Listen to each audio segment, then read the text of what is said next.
Philippe Barry, je suis le président de l'initiative RSE Sénégal et le co-organisateur avec l'ambassade des Pays-Bas du concours Business Plan Casamance 2017. Donc on vient de finir la cérémonie finale de ce concours qui a vu la participation de 11 projets, et la sélection finale de 3 gagnants. On a vu des projets très pertinents et surtout très innovants et qui ont un véritable impact aussi bien social, économique qu'environnemental.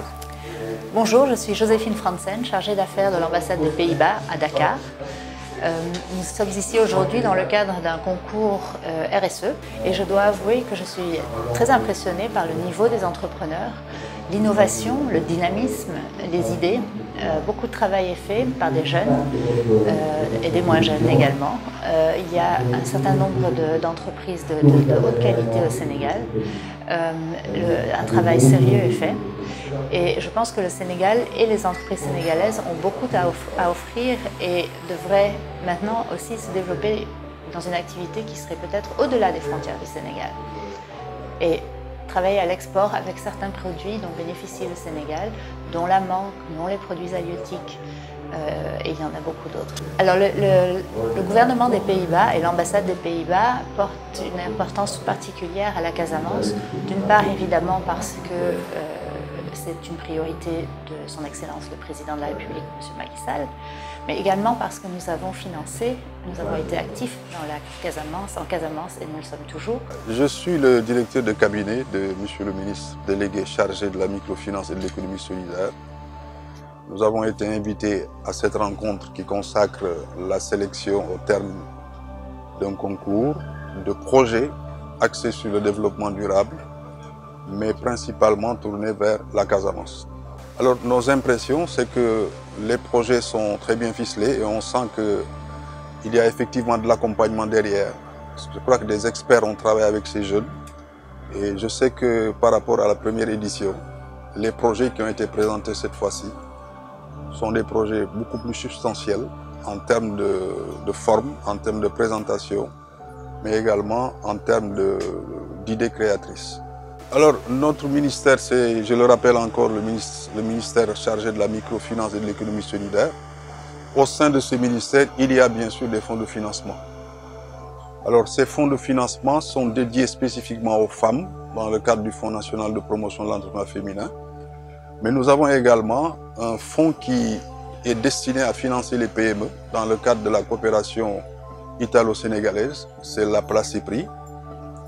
La Placipri finance donc des PME et est dans sa deuxième phase. C'est une grande satisfaction de voir que des jeunes ont été accompagnés pour pouvoir mettre en place des start-up, créer des emplois, ce qui est une forte préoccupation du gouvernement du Sénégal, créer des emplois, mais également dynamiser leur territoire. Vraiment, c'est une satisfaction et donc les perspectives, c'est bien entendu de pouvoir regrouper ces entreprises, ces petites start-up en réseau et de pouvoir les accompagner, de les insérer dans l'initiative RSE Sénégal et de continuer à faciliter le contact pour ces entreprises auprès d'institutions institutionnelles, de partenaires institutionnels, que ce soit des partenaires étatiques, mais également des financiers, que ce soit des établissements financiers qui puissent assurer le financement de ces projets.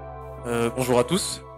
Avant tout, je voudrais remercier M. Barry et RSE Sénégal, ainsi que l'ambassade des Pays-Bas, sans qui ce concours n'aurait pas été possible et qui m'ont donné la possibilité donc, de rencontrer et travailler avec les entrepreneurs que j'ai eu à accompagner pendant les 3 derniers mois. Je voudrais adresser de chaleureux remerciements à ces entrepreneurs qui ont vraiment joué le jeu. J'ai entendu monsieur le directeur de cabinet parler il y a peu du processus de sélection qui a été effectivement rigoureux, qui a été assez strict et qui nous a permis de recruter entre guillemets des entrepreneurs que j'estime personnellement être vraiment de top qualité.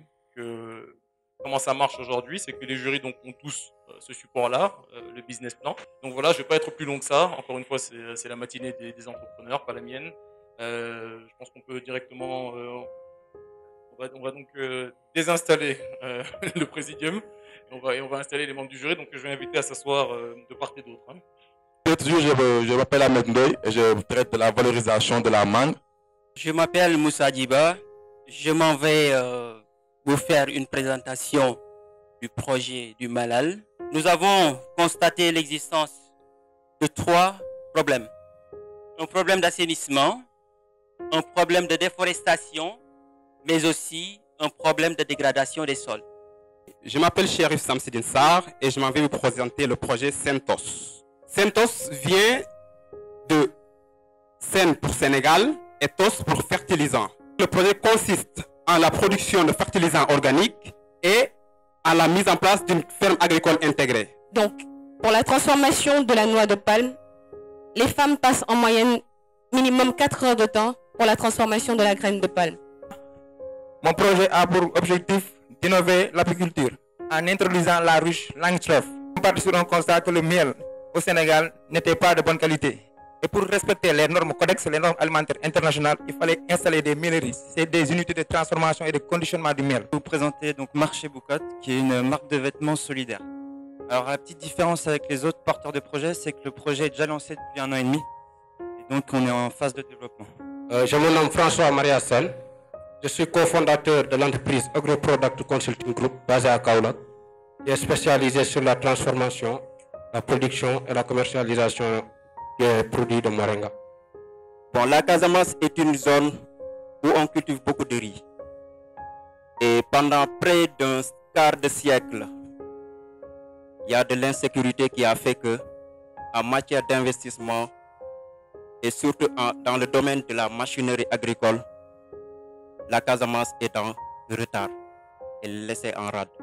Ce qui nous a poussé à proposer une solution aux vendeurs, qui est une plateforme e-commerce qui permet à ces derniers de pouvoir poster des offres qui sont directement commandées par des ménages, des restaurants et des hôtels que nous livrons directement à domicile en un temps record.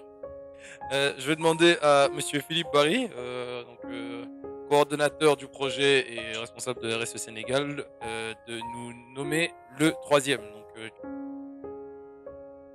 Marché Boucotte.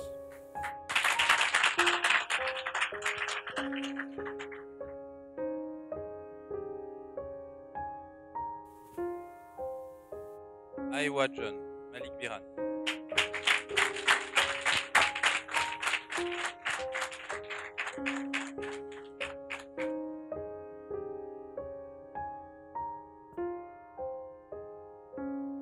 Le projet numéro 1 est un projet dont le nom est très révélateur de quelque chose. On a l'impression que ça fait mal, mais ça fait pas mal, ça fait malal.